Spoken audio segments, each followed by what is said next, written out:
Olá pessoal, seja muito bem-vindo. Aqui é o Rodrigo Sângelo e estamos aqui no Sângelo Cast, o maior canal de cortes da Europa, é isso mesmo. Então seja muito bem-vindo, já deixa o seu like, já se inscreva nesse canal e seja muito bem-vindo. Hoje o nosso convidado é mais do que especial. Ele é um pastor, ele é escritor, ele é palestrante, ele é professor, teólogo, tem várias formações e tem sido uma voz profética hoje no mundo. E hoje eu tenho orgulho de estar com ele aqui diante de mim, pastor Eliseu Rodrigues. Uma bênção de Deus, meu amigo. Que bom ter o senhor aqui. Pastor Sângelo, é um privilégio estar servindo a igreja que o Senhor Jesus tem lhe confiado. E muito obrigado a todos que estão aí nos assistindo. Deixa o like, se inscreve e compartilha. Uau! Pessoal, sejam todos bem-vindos mais uma vez e vamos começar. Pastor, eu tenho algumas dúvidas aqui, algumas perguntas. Não, eu não quero pergunta polêmica, pastor. Pessoal, esse não é o meu lema. Se é o seu lema, não é. Eu quero extrair aqui o máximo de conteúdo e conhecimento do senhor.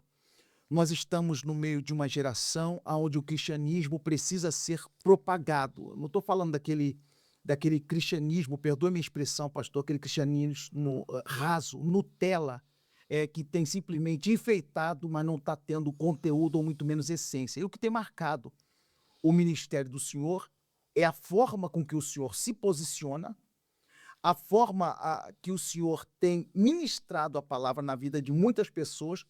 E o senhor, nessa geração agora, o senhor atingiu um público interessante, que é a juventude.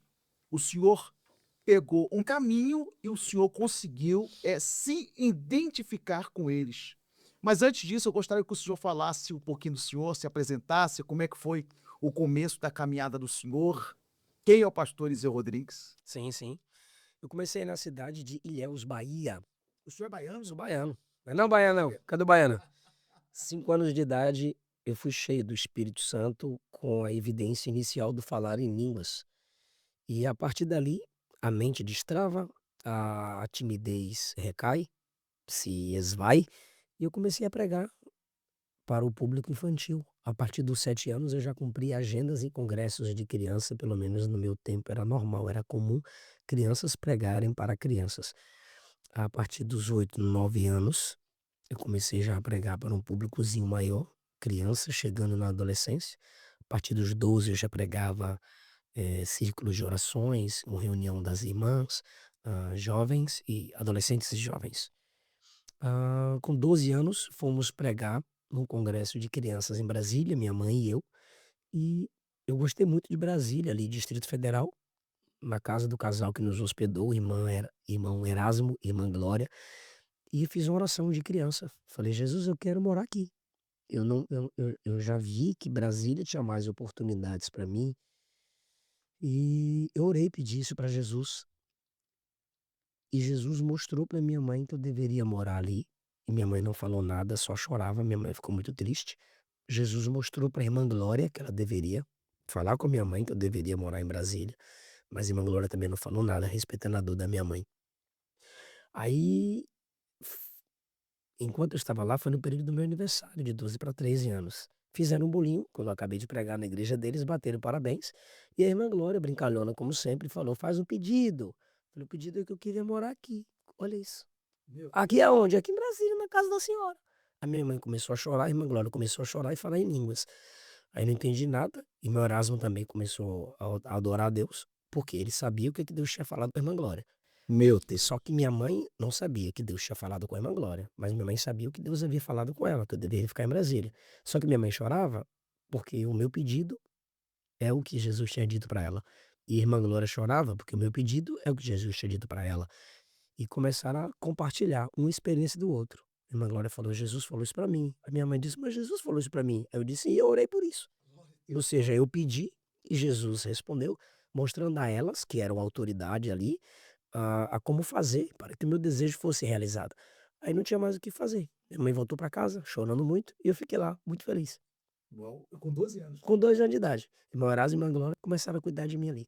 Com 15 anos, eu saí de lá, da casa do casal, que eles receberam parentes deles, um irmão do meu Erasmo, o tio e o sobrinho, né?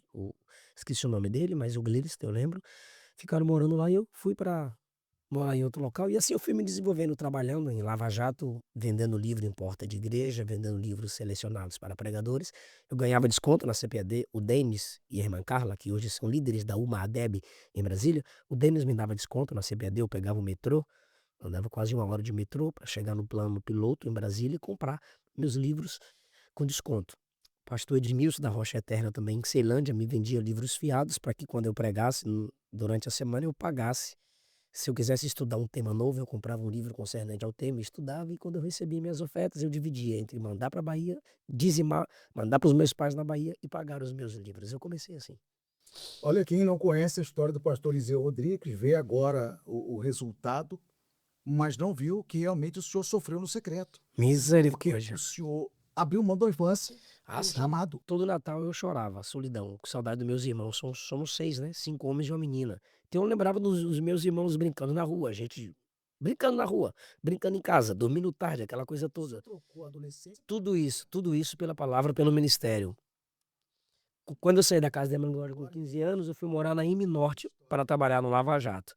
Aí o pastor disse: Ó, o salário não posso te dar porque eu vou te dar moradia. Aí eu morava no barraco de fundo e trabalhava no Lava Jato dele, pastor Eduardo. Tenho muita gratidão. Ele trouxe o meu irmão Daniel, que hoje é meu assessor, e morando ali, eu quis fazer um curso teológico, só que eu tinha 15 anos. Aí fomos na Baleia e ele fez o cadastro. Baleia é a Catedral das Assembleias de Deus ali em Brasília. Aí fez o cadastro no nome dele, porque eu era de menor. E eu aceitei. Eu recebia as apostilhas, estudava e vinha tudo no nome dele. O certificado foi tudo para ele, mas o conhecimento ficou comigo. Tem uma frase que eu gosto muito, o conhecimento liberta, É isso aí. mas a desinformação mata. É isso aí. Pastor, o quer dizer, esse momento foi a primeira dificuldade que o senhor enfrentou ministerial. Eu vou falar das outras, São muitas, mas a solidão. essa que marcou, né? Eu transformei solidão em solitude. Tem gente que vive em solidão e ali reclama, ali peca, ali entra na prática da pornografia, masturbação, mágoa, saudosismo. Eu não. Enquanto eu estava sozinho, a minha melhor oportunidade eu vi era: eu vou estudar. Muitos esboços que eu prego hoje, eu esbocei na solidão. A primeira e a segunda mensagem que eu preguei nos Gideões, Cantares 5 e Cantares 6, eu projetei na solidão, caderninho. Escrevi ali, eu comentei Cantares todinho, Cantares 5 e 6, e eu preparei nesse período.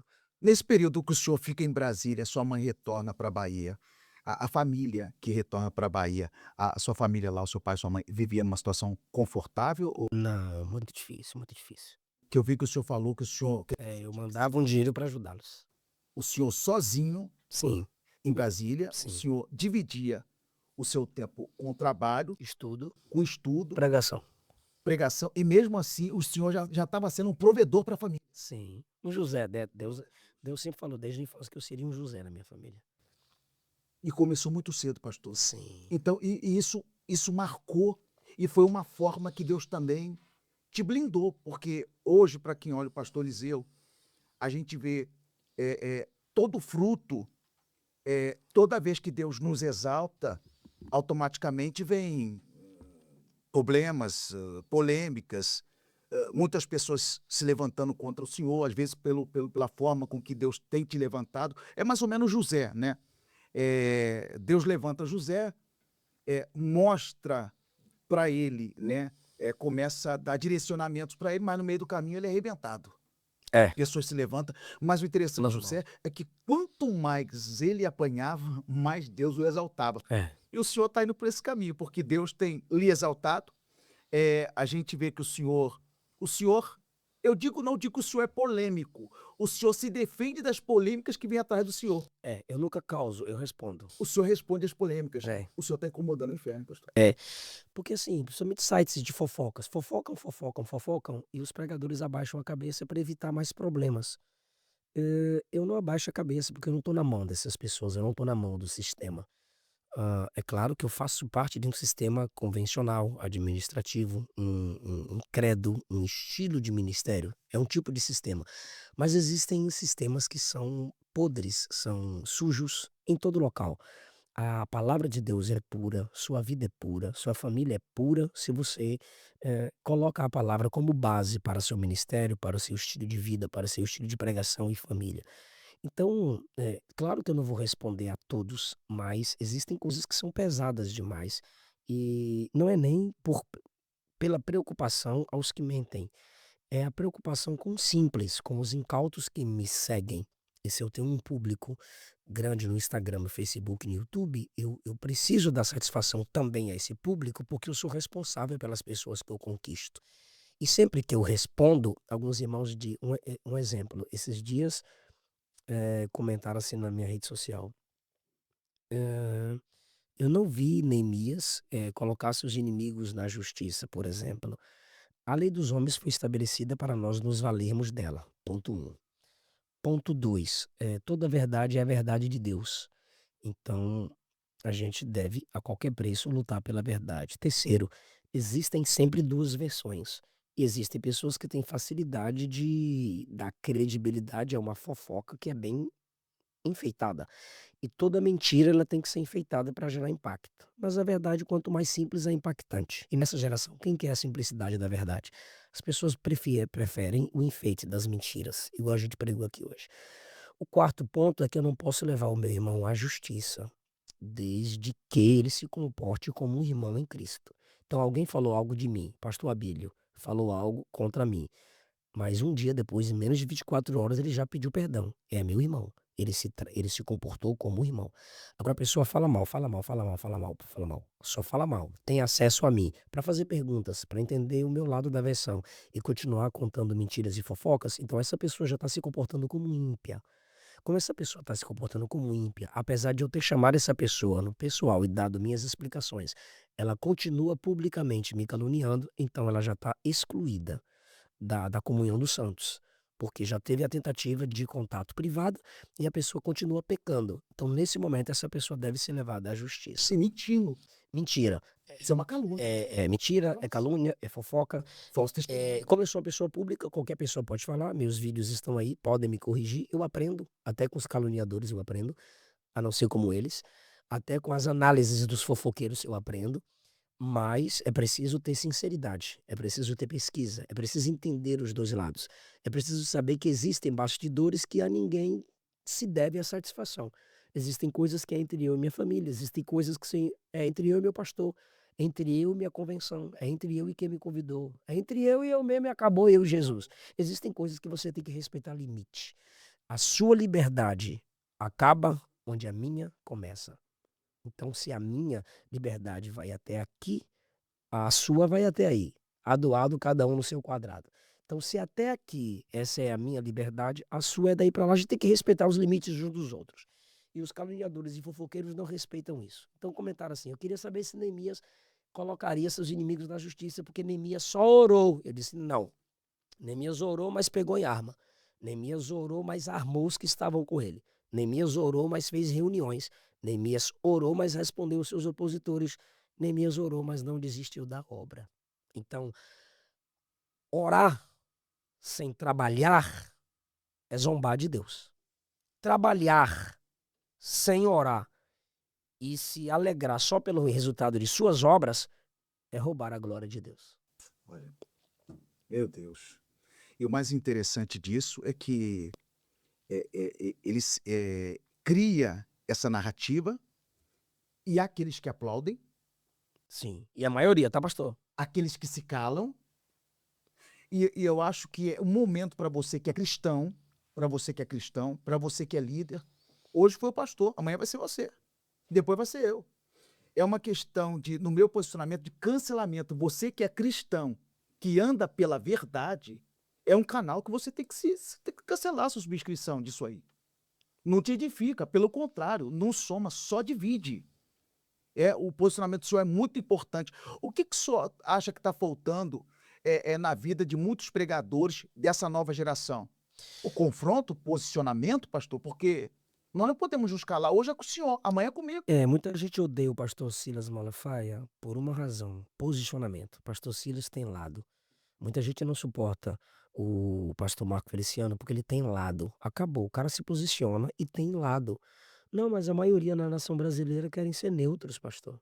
E Deus não trabalha com neutralidade. Céu, inferno, salvação, perdição. Jesus, Satanás. treva, luz. Esquerda, direita. Não tem meio termo. Não tem meio termo. Quer dizer, o cara quer fama, mas não quer se posicionar. Não quer se posicionar. Por quê? Você tem coragem de se posicionar quando você tem um histórico de, pelo menos, lutar pela transparência. Porque, pastor, não existe um que não erre. Todo homem perante a santidade de Deus é mentiroso. Eu não sou melhor que ninguém, mas eu posso provar para o senhor que eu sou mais esforçado que muitos, por causa da escola que eu vim, por causa da Bíblia Sagrada que eu estudo. Então, a gente precisa entender que o que nos faz perder a credibilidade é a falta de luta pela verdade pessoal, bíblica, social, congregacional. Ser alguém que sempre luta pela verdade, confrontando a si mesmo, aceitando confrontos e conselhos. Deus tem seus meios para nos instruir, a gente deve se submeter a eles. O senhor confirma comigo que Martin Luther King falou uma frase: eu não me preocupo. Com o grito dos maus. O que me preocupa é o silêncio dos maus. E é o que está acontecendo com muita liderança aí. Está se calando, está se curvando. Eu não vou me posicionar, porque amanhã pode falar de mim, pode se levantar contra mim. Eu vejo isso na vida do pastor Marco. A sorte do pastor Marcos, eu acho que naquela época não tinha tanta internet como hoje. Se não, ele seria crucificado. Quantas calunas, né? Calúnia que se levantava, difamação. E o senhor hoje, querendo ou não, o senhor está indo de frente com esse sistema. Seria uma questão, uma espécie de lacração. É. Agora, o mais interessante é que os grandes líderes, isso é muito importante para você entender, quando você está com Deus, olha, quando você está com Deus, não se preocupe com quem vai se levantar contra você. Esse é o diferencial. Porque o senhor sabe de onde o senhor veio, isso é muito claro, né? A minha equipe mandou um print para mim. Olha os vídeos desse cara. Aí 10, 15, 20 mil visualizações. Agora olha os vídeos quando ele põe sua foto. 60, 70, 80, 100 mil. Ele descobriu o segredo do like, da visibilidade, para ganhar defamando o homem de Deus. Aí sim eles me aconselham. Então evita responder. Por agora, só prega. A gente faz o que for necessário aqui. O advogado mesmo falou assim, ó, o senhor respondendo a essas páginas profissionais de fofoca muito, ele falou, responda, mas com limite. Quanto mais você responde, eles vão distorcendo suas palavras para o público deles. E detalhe, ele pega a resposta do senhor como tem visibilidade, aí ele quer que o senhor diga, porque eu olhei, eu não sou inscrito no canal, tá? Mas eu vi lá que o número de visualização é fraco. É fraco. Agora é fraco. Porque não tem conteúdo. Primeiro, que quem começa a crescer com a desgraça, com a derrota dos outros, vai muito longe. A verdade é essa, sabe? O perfil, uma pessoa séria não fica atrás de fofoca.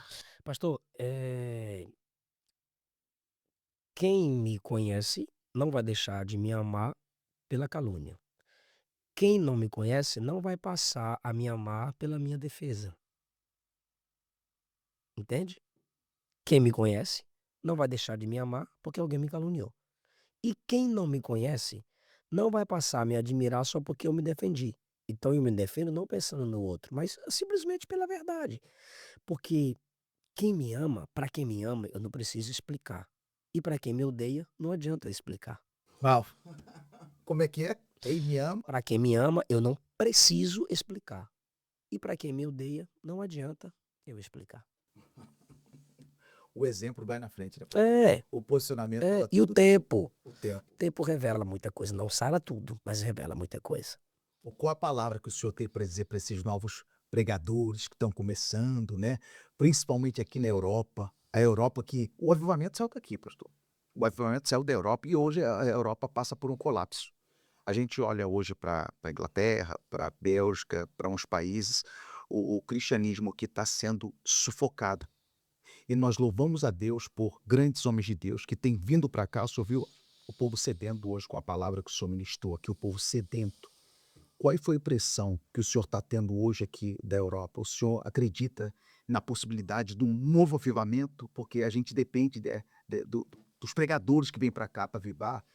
Muitos vêm do Brasil para cá e às vezes acaba se perdendo aqui. Os pregadores da Europa, eles precisam entender que esperar um avivamento é mais fácil do que se comportar como avivado. E como é que a gente vai se comportar como os avivados? Estudando os avivamentos. Como que os avivalistas se comportavam? O avivamento é resposta. Então, como que John Wesley, Jonathan Edwards, Charles Spurgeon se comportavam? Aí o avivamento veio como resposta à postura desses homens. Então, isso significa que eles não foram avivados para se comportarem. Eles se comportaram para atrair o avivamento. Avivamento é resposta. Então, a gente ficar esperando avivamento pode não dar muito certo. Porque o avivamento vem como resposta à postura. E Martin Lloyd Jones disse que sempre em tempos de trevas nasceu o avivamento. Mais ou menos assim. Sempre que houve um avivamento, foram em tempos de trevas espirituais. Então, se a gente estudar o comportamento desses homens e imitá-los na oração, no desejo pelas escrituras, nós vamos marcar com o mover de Deus a nossa geração. Então, esse é o meu conselho aos pregadores que estão na Europa. E os pregadores da nova geração, o senhor acha que eles estão focando mais a fama? O que está faltando? Focando mais a fama do que realmente o posicionamento de autoridade? Alguns estão se perdendo no meio do caminho. Eu não posso. Isso, aí o senhor falou, alguns estão se perdendo. Eu não posso generalizar, né? Então, alguns, sim, estão atrás de like, compartilhamento. Esses diluem a mensagem. Ou escolhem certas polêmicas sem preparo para entrar, para contra-argumentar. Paulo exercia a diatribe quando Paulo escrevia. Um exemplo, vou dar um exemplo aqui. Ó. O que é diatribe? Romanos 2. Olha o preparo do apóstolo. Romanos 2, a partir do 1. Portanto, és inexcusável quando julgas, ó homem, quem quer que sejas, porque te condenas a ti mesmo naquilo em que julgas a outro, pois tu que julgas fazes o mesmo. Aí ele já está pensando no cara que está lendo o que ele está escrevendo e julgando as palavras dele, porque ele escreve sobre os gentios no capítulo 1. Ele já está pensando no judeu, dizendo, é verdade, o gentio é isso mesmo. Aí ele diz, e tu, judeu, que está lendo minhas palavras, e já está se sentindo superior ao gentio, por que você está se julgando o outro se você também pratica isso no secreto? Ou seja, Paulo escrevia e pregava com tanta capacidade que ele já imaginava o que o outro ia dizer. Então, o pregador tem que ter esse preparo hoje. De uma direção depressiva, pastor? O cara já... Aí está dirigindo aqui, se preocupando com o outro, já na contra. Esse é o verdadeiro pregador. O cara não deve hoje pregar, a não ser que ele desligue todas as câmeras. Porque nessa geração, o cara tem que se preparar dobrado. Ele constrói um ministério. O cara tem que se preparar dobrado. Por exemplo, tem muita coisa que eu falo, que me criticam, que se eu chamar para o debate, o cara se perde no argumento. Agora, você pode discordar do meu posicionamento, mas o que eu digo eu vou defender. Por quê? Porque eu aprendi isso. O pregador precisa se preparar para pregar ali e defender o que disse depois. Então, o cara que só quer o like, ele vai cortar um vídeo meu e vai me bater. Ontem mesmo eu vi. O cara cortou um vídeo, eu falando assim, essa geração está acostumada, estava chegando perto do Natal, então fizeram o corte agora chegando no Natal. Aí eu falo, essa geração do Natal, do dezembro, é acostumado com Jesusinho de Mateus e Lucas. O menino Jesus, bonitinho. Só que se você só se lembra do Jesus bebê no Natal, lendo Mateus e Lucas para fazer festinha e textinho, talvez você se assuste com Jesus de João 1. No princípio era o verbo era Deus, o verbo estava com Deus. Nada do que existe se fez se não fosse por ele. Ou seja, João está apresentando um Cristo divino todo-poderoso. Mateus está apresentando um Cristo que se fez bebê. Essa geração prefere esse Cristo que se fez bebê. Então muita gente que se empolga com Jesus bebê se assusta com um homem chamado Jesus, que antes de fazer-se homem, é Deus Todo-Poderoso. Glória a Deus. É isso. Aí eu pergunto pro senhor, o senhor discorda do que eu te disse? Fone. Então o cara chegou, cortou meu vídeo dizendo que eu sou contra a pessoa começar a ler a Bíblia por Mateus, e um dos argumentos é esse. A pessoa conhece ali o Jesus bebê, o Jesus dos milagres, sem conhecer a doutrina da criação, sem conhecer a doutrina do pecado, que está lá em Gênesis 1 a 3. E aí os comentários batendo, batendo, batendo, batendo. Ou seja, se eu chamar esse cara para um diálogo, aí ele vai passar a me compreender, vai gaguejar, mas quem começou não fui eu, foi ele. Foi ele. Pegou uma frase isolada, Isolar. criou uma narrativa. E se for pro confronto, Não suporta. O que eu estou dizendo? É um erro da geração de pregadores. E eu já cometi esse erro. Me arrependi, eu cometi esse erro e rapidamente eu fui repreendido. Porque meus pastores me exortaram. Meus pastores me aconselharam. Como eu falei hoje, converse com quem já errou. Ele não tem orgulho, ele tem experiência. Então, o pregador que está começando, está iniciando, escute esse conselho. pastor, o caminho de pregação do senhor, lendo as escrituras, pesquisando, buscando, aonde foi que o senhor leu aquele texto que o senhor falou, peraí, existem pregadores A, B, porque o caminho do senhor é diferente, o senhor pegou uma linha diferente. Então, e é isso que tem despertado, né, essa vocação na vida de muitos jovens. Qual foi o ponto que o senhor falou, não, peraí, fulano vai por aqui, ciclano vai por aqui, não. A minha linha é essa aqui. Além de que eu creio que foi uma revelação que Deus lhe deu, mas teve aquele momento que o senhor pegou e falou, não, esse é o caminho que eu vou seguir. Não. Foi acontecendo, foi fluindo? É, eu aprendi com meu pai, que já passou para o Senhor em fevereiro desse ano, ele, ele só me ensinava, abre a Bíblia, lê o texto e prega o texto. Então, meu pai, antes de eu ter essa capacidade de interpretar o texto, ele lia e contava a história para mim. Então, nos pontos fortes da história, ele viu, percebeu, ele me forçava a refletir. O que que se entendeu? O que que se aprendeu? E ouvindo também pregadores bíblicos, mas o que me impactou, me influenciou a esse estilo é ouvir pastor de igreja. Eu não ouvia só itinerantes. Eu sempre sentei para ouvir os professores da escola dominical e os pastores de igreja. E o senhor, como pastor de igreja, sabe que minha mensagem tem muita aplicação pastoral. Pastoral. É. Sim. Então eu estudei teologia pastoral, teologia bíblica e escutei muitos pastores experientes pregando. É outro conselho que eu dou aí para os pregadores iniciantes. Então, esse equilíbrio é muito importante, pastor. O conhecimento, a técnica e a graça, a unção. E isso, claro, a técnica faz parte do conhecimento, tá? A técnica é a unção. A unção não anula a técnica. A unção não anula a técnica.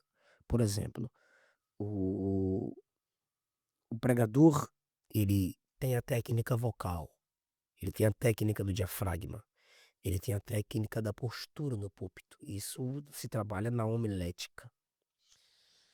Mas a unção é o quarto fechado, é a oração, é o jejum. Então, a unção não invalida. Isso significa dizer que para ser ungido não significa que você tem que abandonar as técnicas.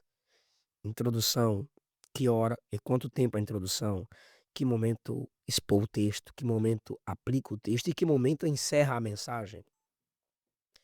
O gestor me passou o microfone, era 11h20. Eu disse, até meio-dia eu estou encerrando. 40 minutos de mensagem.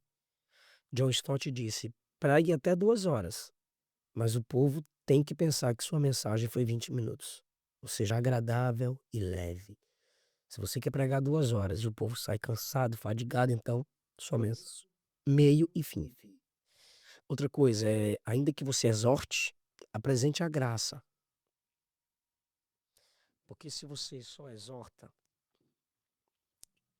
quem faz o que você está dizendo que deve fazer vai se gloriar. Poxa, eu sou tudo isso aí que ele está dizendo. Eu sou o cara. O que não faz o que você está exortando que você deve fazer, vai dizer, não presto. Não adianta eu ser crente, porque eu não consigo nada que ele falou.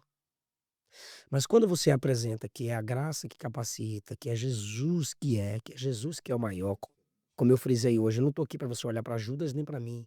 É olhar para Jesus, Cristo, o principal. Aí quem não faz o que eu estou exortando a fazer vai dizer, opa, então Jesus me ajuda a fazer. E quem faz vai dizer, opa, se eu faço é por causa de Jesus. Então a graça nivela o santo e o pecador, ambos dependentes de Cristo Jesus. Deus, a influência hoje ela tem levado muitas pessoas a cometer grandes erros e também grandes acertos. Agora me permita, a sua pergunta foi, quando teve um start? Sim. Lembrei agora, quando eu percebi que muitos crianças, como você ouviu aqui o filho dele, e adolescentes me acompanhando. Crianças chorando para tirar uma foto comigo. Adolescentes pagando, juntando dinheiro para oferecer gasolina para os avós andarem 200, 300 quilômetros para me ouvir. E o neto da Mara Lima agora perturbou a deputada e cantora e deputada, para ir me escutar pregar. Aí foi o start. Eu disse, eu preciso me adaptar a esse público. Em que sentido? Tem ambiente que eu não uso terno e gravata. Certíssimo. Certíssimo. Porque a aparência também afasta. Eu disse, eu preciso ir para as redes sociais. Eu não tinha Instagram, pastor, eu não tinha Facebook. Eu não fiz nenhuma rede social. Nenhuma. TikTok. Até o Orkut tinham feito para mim. Facebook, fizeram, peguei a senha. Instagram, fizeram, peguei a senha. E o canal no YouTube, fizeram. Meu Instagram hoje tem 3.500.000. Meu Facebook tem 1.500.000. Formador de opinião. Pois é. Geração. E é uma responsabilidade. É uma responsabilidade. Então eu preciso. Aí, quem trabalha com os meus vídeos hoje, LC Frame Produções, coloca às vezes muito meme, algumas coisas engraçadas, porque eu comunico com crianças e adolescentes em alguns cortes específicos. Na tua geração, ou você influencia ou você é influenciado. É. Eu vi o senhor comentando, inclusive, quando nós tivemos a EBO em Orlândia, o senhor pregou lá, por acaso uma palavra maravilhosa, no interior de São Paulo, na nossa sede, o senhor testemunhando sobre a fase do senhor, que o senhor ouviu o fita cassete do pastor Marcos pregando, que influenciou uma grande geração, e você que está aí, que está começando, o senhor aconselha a pessoa modelar alguém, olhar alguém, refletiu muito na vida do senhor, pastor, as pregações do pastor Marcos no seu ministério? A Bíblia diz em Gênesis 26 que Isaac recavou os poços do seu pai Abraão e deu os mesmos nomes. Isso é identidade, isso é resgate, isso é modelo. Gideão, nos capítulos 6 e 7, falou para os seus soldados, como eu fizer, fazei vós também. Paulo disse, me imitem porque eu sou imitador de Cristo. Pedro disse ao coxo, olha para nós. Então não tem como fugir. Se eu sou modelo, se eu sou exemplo, eu serei um modelo. Se tem exemplos, é porque é para serem seguidos. Os filósofos os filósofos ensinavam aos seus alunos, pastor, através da mímica. Pastor, qual é importante hoje nós temos alguém como modelo, para seguir como exemplo? O qual é importante? Iniciar. Todo mundo começa imitando alguém, pastor. Nós claro, nós sempre nos inspiramos em alguém. Gideão falou aos seus amigos, soldados, fazer como eu fizer. 1 Reis 10 diz que a rainha de Sabá observava o modo que os servos de Salomão serviam. O senhor não acha que ela, como mulher, rainha, gestora, não levou modelos do reinado de Salomão para o império dela? Paulo disse, me imitem, porque eu sou imitador de Cristo. Ele não está dizendo que você não pode imitá-lo, ele está dizendo que você deve imitá-lo porque ele imita o maior. Tem gente que fica batendo, né? Pregador papagaio, pregador cópia, alguma coisa assim. Gente, Gideão falou para os seus soldados, como eu fizer, fareis. Paulo disse, me imitem porque eu sou imitador de Cristo. Hebreus 10 manda imitar a fé dos que nos pastoreiam. Hebreus 10 não, perdão, Hebreus 13. Manda imitar a fé dos que nos pastoreiam. Pedro falou para o coxo, olha para nós. Então, Paulo, quando diz me imitem porque sou imitador de Cristo, ele não está proibindo da gente imitar alguém. Ele está falando que por ele ser imitador do maior e do perfeito, a gente deve imitar. Então, Aqui vai. Você deve ter cuidado com quem você imita.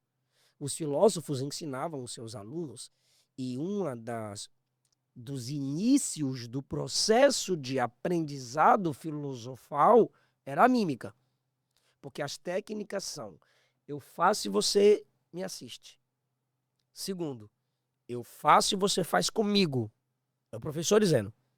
Terceiro, você faz e eu te assisto, para eu te aprovar. Então, é necessário reconhecer que a pessoa que inicia imitando alguém é tão simples que ela reconhece que precisa aprender com alguém. E no processo do aprendizado se gera essa memetai, alguma coisa assim, que era a prática dos alunos dos filósofos, a mímica. Então, eu comecei imitando. Imitei pastor Abílio, imitei pastor Marco. Em que sentido? Frases. Eu usava frases deles. Eu aprendia com as mensagens deles. Eu contava testemunhos que eles contavam. Já usei o suspensório como tal irmão ali que o pastor Marco usava. Eu era uma criança. Só que você vai estudando e se assistindo. E aí você chega no estudo da homilética. Aí quando você se aperfeiçoa, você tem essas referências como inspiração, não mais como base para imitação. Uma inspiração. Aí hoje eles me inspiraram. Eu não os imito hoje. Mas eu sempre desejei chegar onde eles chegaram. E cheguei. Fazendo o quê?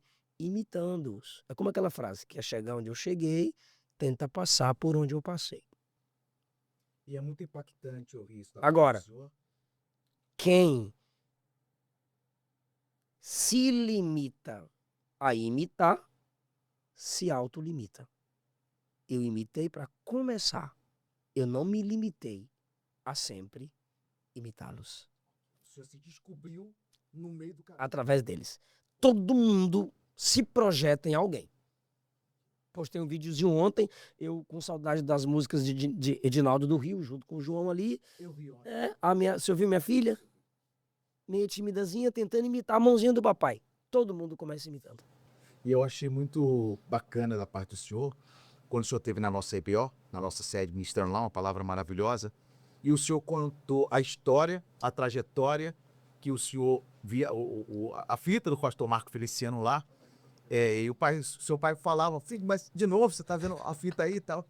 E é muito bacana, eu, por muitas vezes, né, imitei, segui o pastor Marcos como meu exemplo, hoje meu pai espiritual, e achei muito bacana da parte do senhor.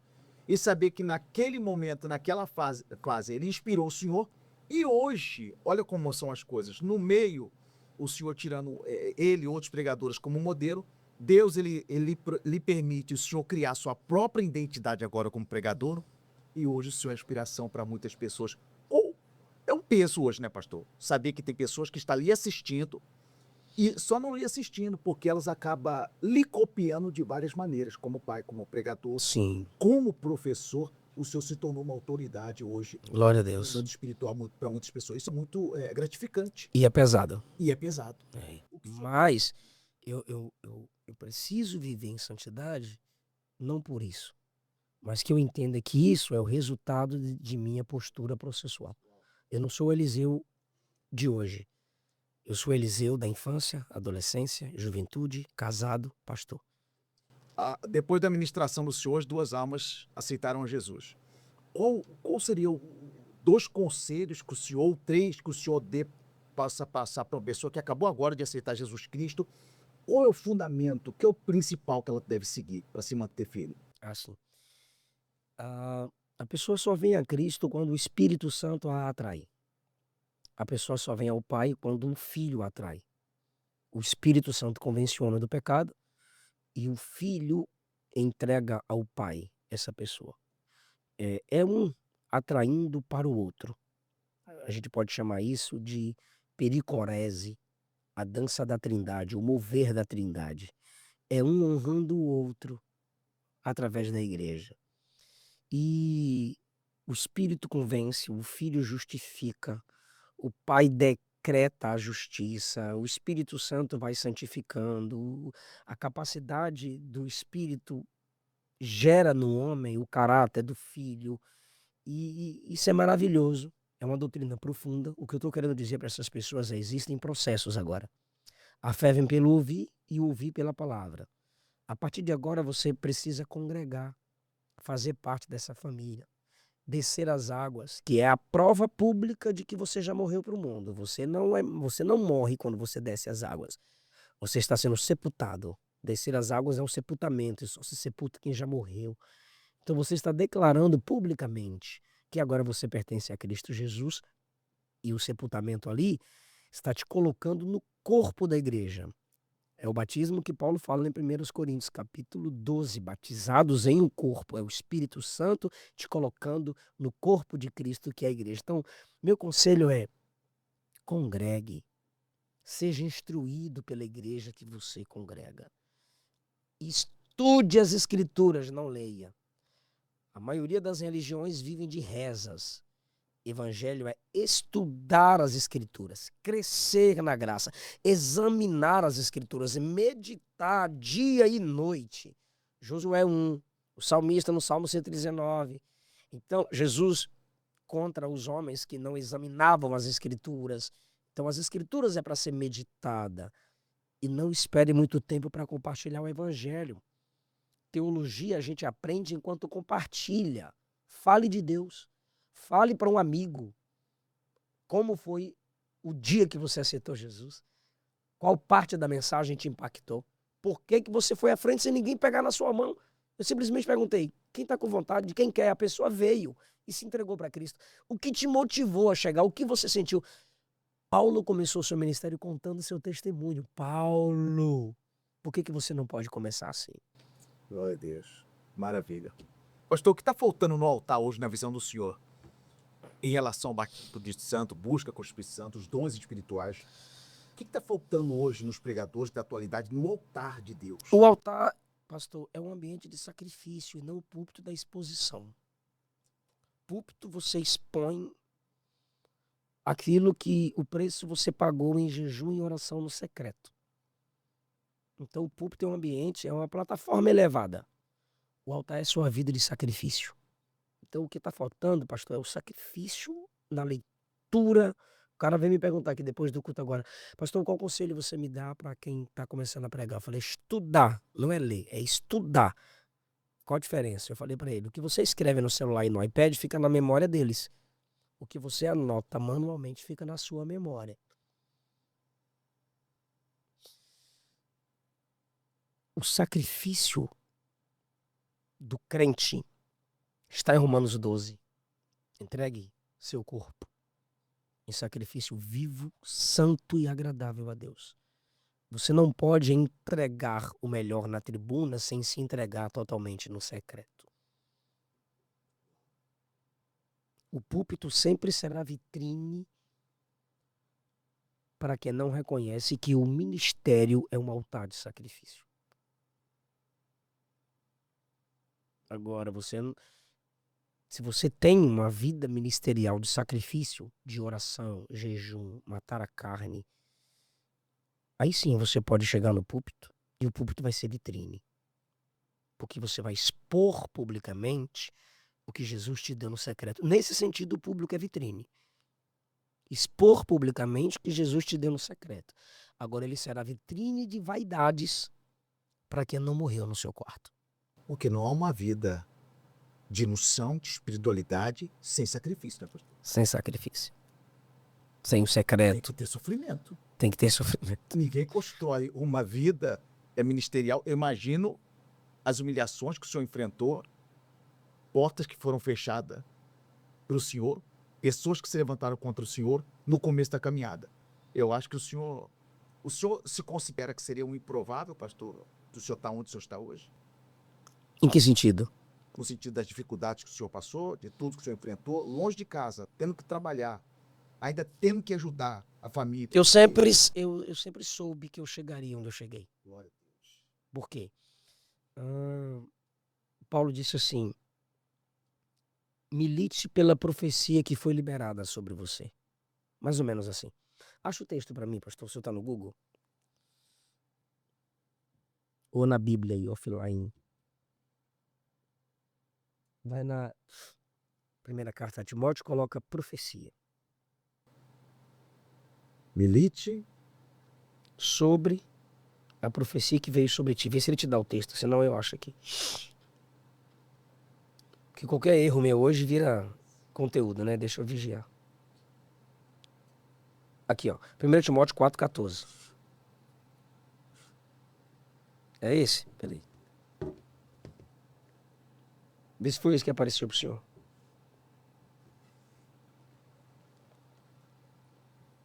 Timóteo 1,18 de Marcos. 1 Timóteo 1,18. É porque tem dois, não? Chamado Bíblia, para você virar. Esse aqui? E quanto 6? 1 Timóteo 1,18, 6,12, 4,6.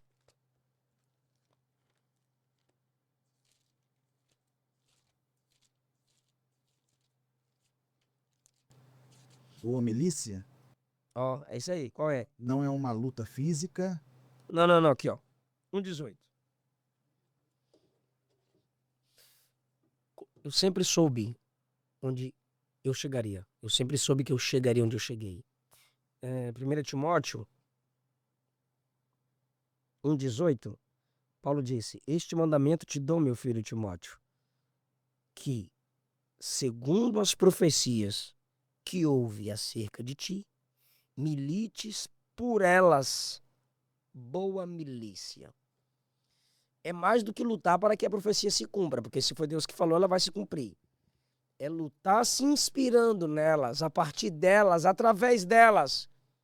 Então, como desde a infância eu tinha profecias de que eu chegaria em casa e a outra mala deveria estar pronta, eu sempre tive profecias que eu seria um dos pregadores mais reconhecidos nessa nação. Sempre houveram profecias que eu ultrapassaria fronteiras, que Deus me daria nações, que Deus me daria nações. Eu nunca me esqueci, eu me apeguei. Então eu já sabia que eu ia chegar onde eu cheguei. Eu sabia que eu ia pregar nos Gideões, eu sabia que eu ia pregar nos Estados Unidos, eu sabia que eu ia pregar na Europa. Eu sabia com a mulher que eu iria casar. Tudo profecia. Sou pentecostal, sou bíblico, sou contra falsos profetas e falsas profecias. Quem me segue sabe disso, mas eu creio em profecia. Era apenas uma questão de tempo. Eu sabia o tamanho da minha esposa, eu sabia o cabelo da minha esposa, eu sabia de que estado seria minha esposa. Muita clareza. Eu daquilo que o senhor sabia queria. tudo. Não era o que eu queria, era profecia. Eu tomei posse de cada profecia. Michel Ramos profetizou que eu pregaria nos Gideões. Tomei posse. Então tem pessoas que escutam a profecia e cruzam os braços. Cruza os braços. Milite por elas, milite pela profecia que veio sobre você. O cara tem que lutar. Então o senhor preparou para aquele momento. Me preparando, sabendo que a profecia iria se cumprir. E quando ela viesse, eu já estaria preparado. Porque é o seguinte, existe, pastor, o preparo e a oportunidade. Quando a oportunidade chegar, eu tenho que estar preparado. E eu sabia que eu ia pregar nos Gideões. Michel profetizou. Alisson, um amigo de Brasília, profetizou. Deus deu até oportunidade, mas não estava. Preparada. Existem pessoas que chegam na oportunidade, mas não estão preparadas para ela. Um cara de grande influência no secreto ali, eu falo contigo. Perguntou para um pregador, que eu até ficava admirando ele pregar. O cara perguntou assim: meu filho, o que você quer que eu faça por você? Não, eu vou falar. Era o pastor Reuel. Ele liderava os Gideões na época. Isso tem uns 20 anos atrás. Na sala, uma vigília onde eu preguei e ele pregou. O cara arrebentou. O cara pregou, arrebentou com tudo. O pastor Reuel, aí os pastores conversando com ele assim, falou: pastor Reuel, eu conheço esse menino, um jovem pregador e tal. O pastor Reuel, meu filho, fala o que você quer que eu faça por você. E eu, faz essa pergunta pra mim. Tu sabe o que o cara falou? Meu sonho é falar outras línguas. Aí ele, você não é baseado no Espírito Santo, não? Não, é grego e hebraico. Não, espera aí. Eu sei a necessidade do grego e do hebraico.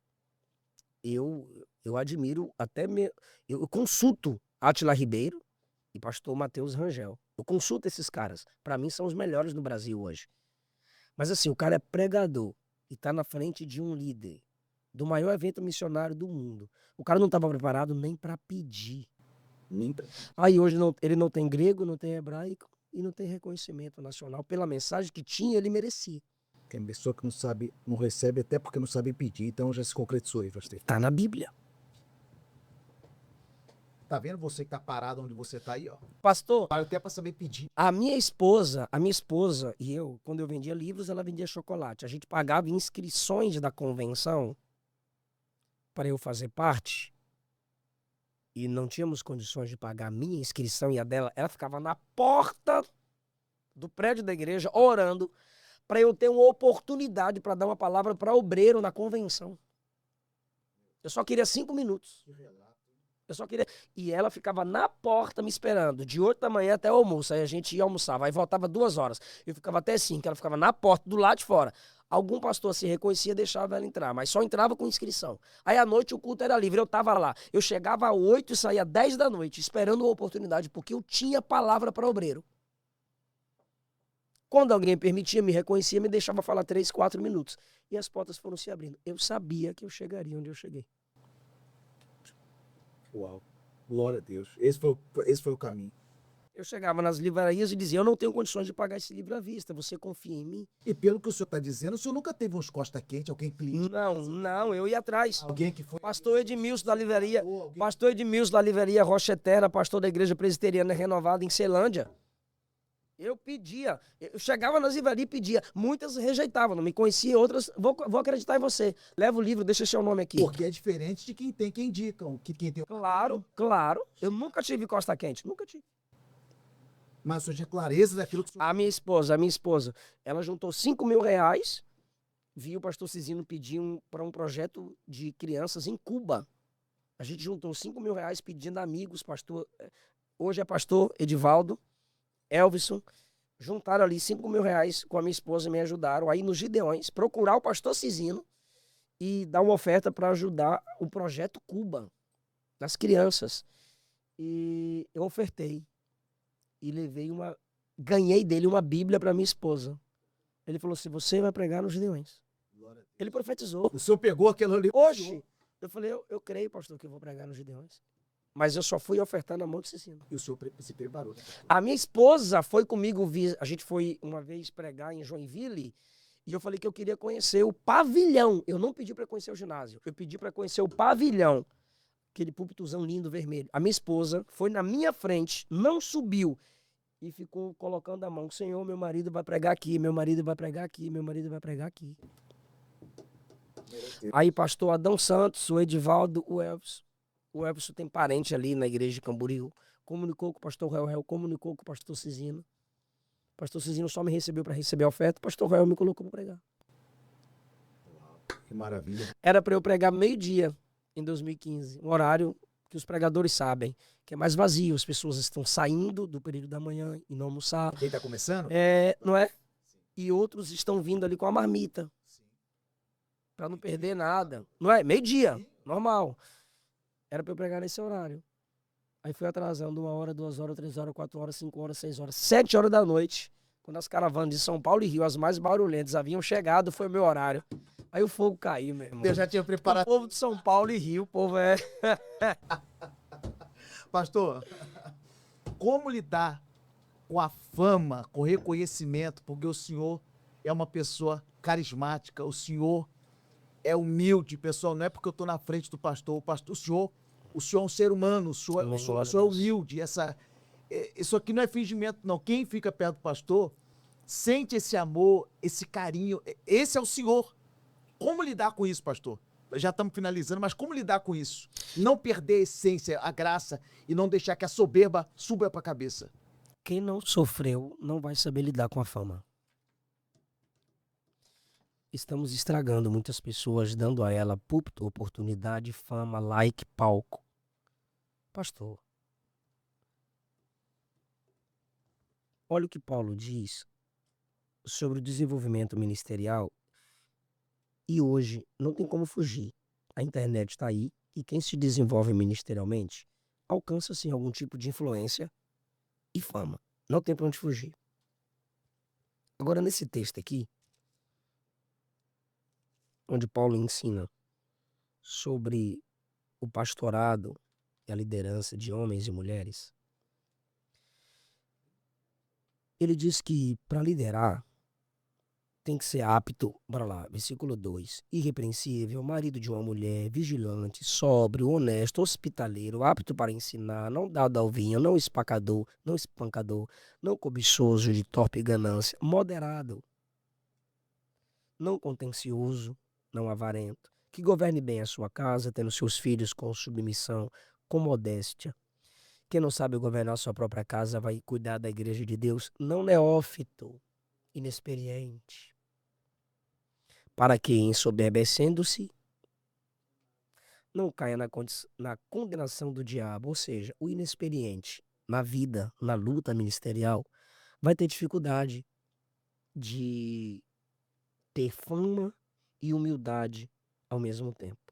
Aqui que ele fala sobre os diáconos: sejam honestos, não de língua dobre, não dado a muito vinho, não cobiçoso de torpe ganância, guardando o mistério da fé com pura consciência.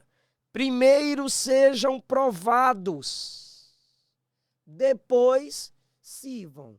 Então não pode ser neófito porque vai se ensoberbecer. E não pode servir sem ser testado, analisado, provado. É duas coisas que acontecem na nossa geração. Muitos neófitos e muitos que não foram testados. Aí, pastor, eu encerro também. Adão já foi feito grande. Primeira tentação caiu. Jesus se fez bebê. Cresceu aos poucos. Venceu todas as tentações. Pastor, muito obrigado esse momento maravilhoso. Eu que agradeço. Vou deixar o senhor fazer os seus agradecimentos, que o senhor deixe um conselho para quem nos acompanha. Eu quero que o senhor fale também, você que é estudioso, você que quer aprender teologia, você que quer se aprofundar no conhecimento bíblico. O pastor é uma referência como professor, tem dado formações e tem milhares de alunos. Eu recomendo você e aconselho a se tornar um aluno do pastor Eliseu. Pastor, como faz para fazer a formação com o senhor para se tornar um aluno? Na bio do meu Instagram tem um link para quem quiser estudar comigo. Ok. Tem muitas aulas também ao vivo no meu canal. E muito obrigado, pastor Sângelo, muito obrigado a essa igreja abençoada, toda a sua família, toda a equipe aqui do podcast. Deus abençoe, pastor. Até a próxima. Uma honra. Amém. O senhor pode deixar um conselho, pastor, para quem está nos ouvindo agora, que quer começar? Ore sempre, não deixe de estudar a Bíblia nunca. Se inscreve no canal. Deixa um abraço para vocês, que Deus abençoe você, a sua casa, a sua família. Uma honra, meu amigo. Obrigado, pastor. Deus te abençoe. Amém.